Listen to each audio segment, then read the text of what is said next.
singers, welcome to Sing Easy with Shobika. ராகம்னா என்ன அப்படிங்கிறது பெரும்பாலும் இருக்கிற ஒரு காமனான ஆடியன்ஸ்க்கு இருக்கிற டவுட் அப்படின்னு நான் சொல்லுவேன். ஸோ ராகம்னா என்னங்கிறது பற்றி தான் இந்த வீடியோவில் பார்க்க போகிறோம். அண்ட் அதுக்கு முன்னாடி நீங்கள் நிறைய பேர் ராகங்களோட நேம்ஸ் எல்லாம் கேள்விப்பட்டிருப்பீங்க. சினிமாவில் கூட சொல்லுவாங்க இல்லையா, சங்கராபரண ராகம், கல்யாண ராகம்னு நிறைய பேர் இருக்கு. ஸோ இந்த ராகத்தோட பேரு கூட உங்கள் வீட்டில் இருக்க பெண் குழந்தைங்களுக்குலாம் கூட வச்சிருப்பாங்க. ஸோ இந்த மாதிரி நீங்கள் கேள்விப்பட்ட உங்களோட ஃபேவரேட்டான ராகம் இருந்தாலும் சரி, இல்லை இப்படி ஒரு ராகம் நான் கேள்விப்படுறேன் அப்படின்னாலும் சரி, அது அந்த மாதிரி ஏதாவது ராகம் இருந்துச்சுன்னா அதை கமெண்ட் பண்ணுங்க. அதாவது நீங்க கேள்விப்பட்ட ராகத்தோட பேரை கமெண்ட் பண்ணுங்க. நான் கண்டிப்பா அந்த ராகத்தை பத்தி அடுத்த வீடியோஸ்ல உங்களுக்கு நான் சொல்றேன். அதாவது ஒவ்வொரு ராகம் எப்படி இருக்கும் அப்படிங்கிற விஷயத்த பத்தியும் நான் உங்களுக்காக போஸ்ட் பண்றேன். ஸோ ராகம்ங்கிறது என்ன அப்படிங்கிறதுக்கான டெஃபினிஷன் என்னன்னா, காம்பினேஷன் ஆஃப் ஸ்வரம்ஸ் இஸ் கால்ட் ராகம். ஓகேங்களா? அதாவது ஸ்வரங்களோட கோர்வைகள் தான் ராகம் அப்படின்னு சொல்றாங்க. இன்னும் சிம்பிளான ஒரு விஷயம் உங்களுக்கு பிகினர் லெவல்ல சொல்லணும்னா, ஒரு சில பாடல் கேட்கும் போது நீங்க ஹாப்பியா ஃபீல் பண்ணுவீங்க, கரெக்டா? ஆனா ஒரு சில பாடல் கேட்கும் போது சோகமா நமக்கே தெரியாம நம்ம கண்ணில் தண்ணி வரும். இதெல்லாம் எதனாலன்னா, அந்த பாட்டை கம்போஸ் பண்ணிருக்கிற ராகத்தினாலதான் நடக்குது. ஏன்னா ஒரு சில ராகங்களோட ஸ்வரங்கள் வந்து ஒரு ஹாப்பியா ஃபீல் பண்ற ஒரு நோட்ஸோட காம்பினேஷன்ஸ். ஆனா ஒரு சில ராகம் வந்து அதுல யூஸ் பண்ணிருக்கிற ஸ்வரமோட வைப்ரேஷன்ஸே வந்து கேட்கும் போது நமக்கு வந்து ஒரு மாதிரி சேடா ஃபீல் பண்ண வைக்குது. ஸோ அந்த ஸ்வரங்களோட காம்பினேஷன்ஸை பொறுத்து தான் ஒரு ராகம் ஒரு ஹாப்பியான ராகமா, இல்ல சேடான ராகமா, ஆங்கிரியான ராகமான்ட்டு எவ்வளவோ எமோஷன்ஸ் இருக்குங்க.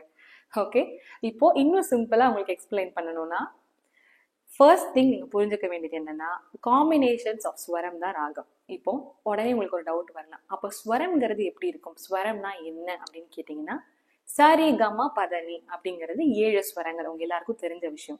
ஆனா இந்த 7 ஸ்வரங்கள் மட்டும் இல்ல, ஸ்வரங்கள்ல நிறைய டைப்ஸ் இருக்குன்னு சொல்லிட்டு நான் எல்லா வீடியோஸ்ல நான் சொல்லியிருப்பேன். பட் ஸ்டில் அந்த டைப்ஸ் என்னங்கிறதையும் நான் லிஸ்ட் அவுட் பண்றேன். ஸோ 7 ஸ்வரங்கள் தான் இருக்கு. ஆனா அதை கர்நாடக இசையில பாத்தீங்கன்னா 16 ஸ்வரஸ்தானங்கள் அப்படின்னு சொல்லுவாங்க. நீங்க 16ன்னு கூட எடுத்துக்குவாங்க. இப்போதைக்கு நீங்க மைண்ட்ல என்ன ஞாபகம், ஸோ ரீல 2 டைப் இருக்கு, கால 2 டைப் இருக்கு, மா 2 டைப், தா 2 டைப், நீ 2 டைப். அப்படி கவுண்ட் பண்ணீங்கன்னா மொத்தம் 12 டைப்ஸ் ஆஃப் ஸ்வரஸ்தானங்கள் இருக்கு. ஓகேங்களா? இசையில. ஸோ இந்த மாதிரி 12 டைப் ஆஃப் ஸ்வரஸ்தானங்களையும், இப்போ எக்ஸாம்பிளுக்கு நான் உங்களுக்கு ராகமா சொன்னதான் உங்களுக்கு அந்த மீனிங் புரியும். இப்போ எல்லாருக்கும் தெரிஞ்ச ஒரு பேசிக் லெசன்ல இருக்க மாயா மாளவ கௌளை அப்படிங்கிற ஒரு ராகம் எடுத்துக்கலாம்.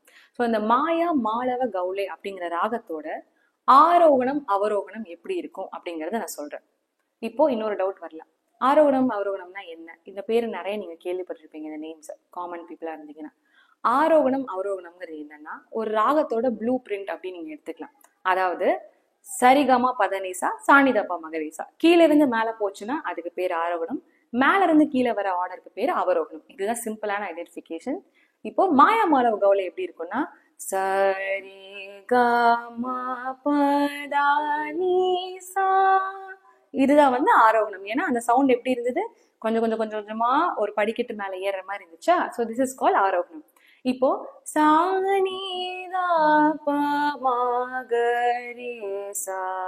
மேல இருந்து கீழே வந்ததா, சோ இதுக்கு பேர் அவரோகணம். சோ இந்த மாயா மாளவ கௌளை ராகத்துல நீங்க எந்த லெசன் பாடினாலும், எந்த கீர்த்தனைகளோ எந்த பாட்டு பாடினாலும் இந்த ஸ்வரங்கள்ல இருந்து மட்டும்தான் வரும். இப்போ நான் சொன்னேன் இல்லையா 12 டைப்ஸ் இருக்குன்னு சொல்லிட்டு, அதை இந்த ராகத்தை வச்சே எக்ஸ்பிளைன் பண்ற கேளுங்க. ஸோ இந்த விஷயம் ஒரு பிகினரா இருந்தீங்கன்னா இது வந்து நமக்கு தேவையில்லாத விஷயம், போரிங் அப்படிலாம் நீங்க ஃபீல் பண்ணலாம். ஆனா இதை நான் சொல்றது ரொம்ப ரொம்ப இம்பார்ட்டன்டான ஒரு டாபிக். இந்த பேசிக்கான ஒரு புரிதல் இருந்தாதான் உங்களால ஒரு ஃபியூச்சர்ல ஒரு பாட்டை கேட்டா அது இந்த ராகத்துல இருக்கு அப்படிங்கிறது கண்டுபிடிக்கிற அளவுக்கு உங்களுக்கு நாலேஜ் வரும். அண்ட் இந்த ராகத்தை ரசிக்கிறதுக்கும் உங்களுக்கு இந்த புரிதல் ரொம்ப ரொம்ப இம்பார்ட்டன்ட் அப்படிங்கறத நீங்க புரிஞ்சுக்கணும். ஓகேங்களா? ஸோ இப்போ மாயா மாளவ கௌளை ராகத்தோட ஸ்வரங்கள் பாத்தீங்கன்னா, சாரி ரீ, இந்த ரீ வந்து ஃபர்ஸ்ட் டைப் ஆஃப் ரீ. நான் சொன்னேன் இல்லையா ரீல 2 டைப் இருக்குன்னு. பட் இந்த ராகத்துல என்ன யூஸ் பண்றோம், ஃபர்ஸ்ட் டைப் ஆஃப் ரீ தான் யூஸ் பண்றாங்க. அதுக்கடுத்து கா, இது வந்து செகண்ட் டைப் ஆஃப் கா யூஸ் பண்ணாங்க. கா மா, மா வந்து ஃபர்ஸ்ட் டைப் ஆஃப் மா. அதுக்கப்புறம் பா சா அண்ட் பாக்கு வந்து டைப்ஸே கிடையாது, ஒரே ஒரு சாதா இருக்கு, ஒரே ஒரு பாதா இருக்கு. ஓகேங்களா? அதுக்கப்புறம் பா தா தா, இதுதான் வந்து ஃபர்ஸ்ட் டைப் ஆஃப் தா. ஓகே, நீ, இது வந்து செகண்ட் டைப் ஆஃப் நீ. இந்த மாதிரி இந்த ராகத்தோட டைப்ஸ் பாத்தீங்கன்னா இந்த ஸ்வரங்கள் மட்டும் தான் யூஸ் பண்றாங்க. ஓகே, ஆனா இப்ப அப்படியே வந்து நம்ம ஒரு வேற ராகம் எடுத்துக்கலாம். சங்கராபரணம் அப்படிங்கிற ராகம் நீங்க எல்லாரும் கேள்விப்பட்டிருப்பீங்க. சங்கராபரணம் ஒரு படமே வந்தது. அந்த படத்துல நிறைய பாடல்கள் சங்கராபரண ராகத்துல தான் இருக்கும். சோ அந்த ராகத்தோட ப்ளூ பிரிண்ட் ஆரோகணம் ஆரோகணம் எப்படி இருக்குன்னு பாத்தீங்கன்னா, சரி க ம பத நீ சா சா நீ த ப ம க ரி சா. ஸோ இப்படிதான் இருக்கும். ஸோ இது எப்படின்னா மாயாமளவு கௌளிலையும் சரிகமா பதனிசா தானே பாடினேன், இங்கேயும் அதுதானே பாடினேன், இதுக்கு என்ன வித்தியாசம் அப்படின்னு சொல்லிட்டு கண்டிப்பா நீங்க யோசிக்கலாம். ஆனா ஸ்வரங்களோட டைப்ஸ்ல டிஃப்ரென்ஸ் இருக்குங்க. எப்படின்னா மாயாமளவு கௌளில யூஸ் பண்ண ரீ வந்து என்ன, ஃபர்ஸ்ட் டைப் ஆஃப் ரீ, அதாவது ஸ்மால் ரீ அப்படின்னு வச்சுக்கோங்க. பட் சங்கராபரணம் யூஸ் பண்ண ரீ வந்து பிக் ரீ அப்படின்னு வச்சுக்கோங்க, பெரிய ரீ. எப்படின்னா சரி, இது வந்து ஃபர்ஸ்ட் ரீ, ஸ்மால் ரீ. ஓகே, சங்கராபரணத்துல இருக்கிற பெரிய ரீ எப்படி இருக்கு, சரி, ரெண்டாவது ரீ. ஸோ அது எப்படின்னா பிட்ச் வைஸ் சவுண்டிங் வந்து இதை விட கொஞ்சம் அதிகமா இருக்கும். ஸோ கீபோர்ட்ல வாசிச்சாலும் சா ரீ ஒன் ரீ டூ, ஃபர்ஸ்ட் இருக்கிற கீ வந்து கீபோர்ட்ல சா இருக்கும், அதுக்கப்புறம் ரீ ஒன் இருக்கும், அதுக்கப்புறம் ரீ டூ இருக்கும். ஸோ படிப்படியா அந்த சவுண்ட் அந்த பிட்ச் வைஸ் வந்து மேலே ஏறும் அப்படிங்கிறத நீங்க புரிஞ்சுக்கணும். ஸோ இந்த மாதிரி சங்கராபரணத்தோட ஸ்வரங்கள் பார்த்தீங்கன்னா second type of reuse பண்றாங்க. அண்ட் அதுக்கும் இதுக்கும் என்ன வித்தியாசம்னா ரீ அண்ட் தா தாங்க வித்தியாசம், மற்றபடி எல்லாமே அதே டைப் தான். இப்போ மாயாமளவு கௌளையில யூஸ் பண்ண தா வந்து ஃபர்ஸ்ட் டைப் ஆஃப் தான்னு சொன்னேன்னா, பட் சங்கராபரணம்ல யூஸ் பண்ற தா வந்து செகண்ட் டைப் ஆஃப் தா, பதா அப்படி வருது. பட் மாயாமளவு கௌளையில எப்படி இருந்தது, பதா செகண்டா, பதா இதான் செகண்ட் தா. ஃபர்ஸ்ட் தா எப்படி பதா, செகண்டா பதா தா தா. ரெண்டு டிஃபரன்ஸ் உங்களுக்கு புரிஞ்சுதுங்களா?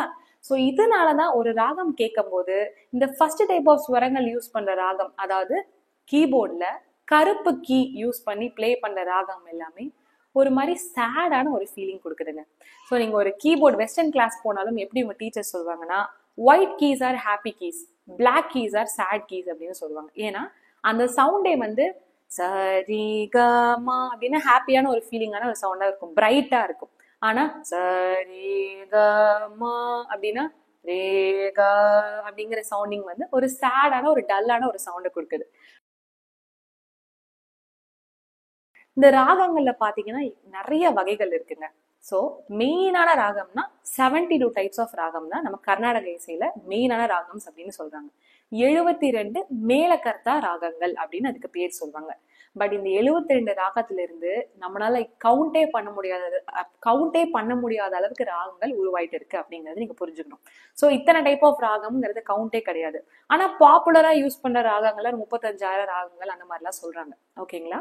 ஆனா 72 ராகம்ஸ்ல இருந்து தான் எல்லா ராகங்களும் வந்திருக்கு அப்படிங்கறத நீங்க புரிஞ்சுக்கணும். அண்ட் ஒவ்வொரு பாட்டும் ஒவ்வொரு ராகத்துல தான் கம்போஸ் பண்ணுவாங்க. ஆனா ஒரு சில பாடல்களே பாத்தீங்கன்னா பல்லவி மட்டும் ஒரு ராகம்ல இருக்கும், திடீர்னு சரணத்துல வந்து வேற ஸ்வரம் யூஸ் பண்றதுனால வேற ராகம் மாறி இருக்கும். ஓகே, சோ நீங்க ஒரு பாட்டு பாடுறீங்க, அதாவது நீங்க கர்நாடிக் மியூசிக்ல ஏதாவது ஒரு கீர்த்தனை பாடுறீங்க, இல்லாட்டி ஒரு பஜன் பாடுறீங்க, சாமி பாட்டு பாடுறீங்கனாலும் கண்டிப்பா ஒரு ராகத்தை சார்ந்ததாதான் அந்த பாடல் இருக்கும்.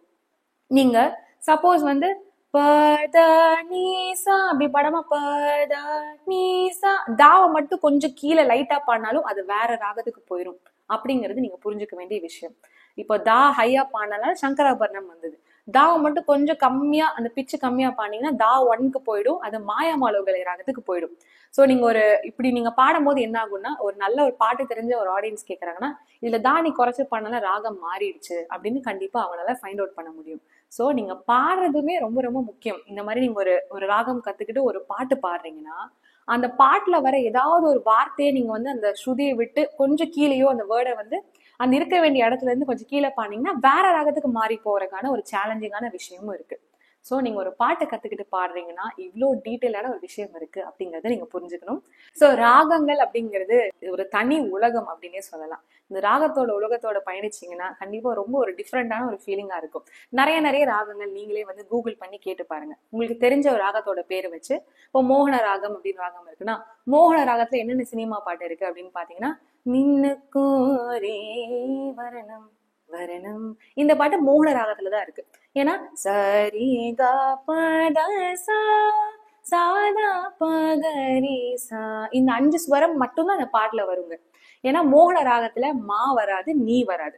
ஸோ இந்த மாதிரி எல்லாம் சில விஷயங்கள் இருக்கு. ஸோ ராகத்தை பத்தி இன்னும் நிறைய விஷயங்கள் நீங்க கத்துக்கணும்னா ராகம் அப்படின்னு கமெண்ட் பண்ணுங்க. நான் இன்னும் நிறைய டைப்ஸ் ஆஃப் த ராகம்ஸ் பத்தியும் நிறைய உங்களுக்கு சினிமா பாடல்கள் யூஸ் பண்ண ராகத்தை பத்தியும் நான் உங்களுக்கு சொல்லித்தரேன். ஸோ இந்த வீடியோ உங்களுக்கு எப்படி இருந்துச்சு, ஹெல்ப்ஃபுல்லா இருந்துச்சா அப்படின்னு சொல்லிட்டு மறக்காம கமெண்ட் பண்ணுங்க. அண்ட் இதே மாதிரி சிங்கிங் ரிலேட்டடாக நிறைய இன்ட்ரெஸ்டிங்கான விஷயங்கள் தெரிஞ்சுக்கணும்னா சிங் ஈஸி சேனலுக்கு சப்ஸ்கிரைப் பண்ணி இந்த பெல் ஐக்கானையும் மறக்காம ப்ரெஸ் பண்ணிடுங்க. ஸோ தேங்க்யூ ஃபார் வாட்சிங் சிங் ஈஸி.